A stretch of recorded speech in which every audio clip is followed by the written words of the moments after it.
Hello, and welcome to my Week 5 Oral Communication of Research. My name is Peyton Bean.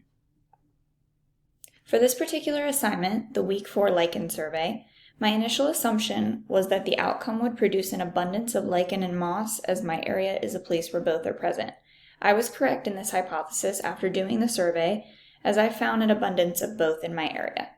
The main idea of the survey was to consider any outside influences on the presence of these non-vascular plants, like pollution, climate change, or perhaps habitat differences.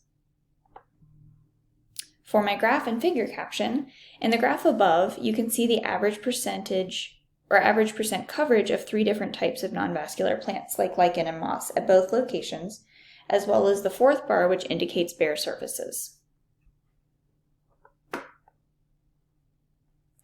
And for my conclusion, the first one is, in my area, lichen, crustose, and foliose are present in both locations. 2, moss is also present in both locations.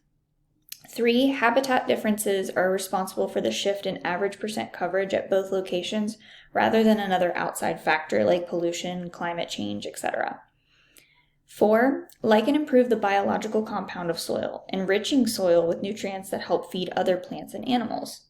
And one thing that I found interesting was the actual fieldwork or survey, and it was as fun as I got to see and collect data on lichen and moss in my area. I am surrounded by it every day and never really stopped to take closer notice of it. Thank you.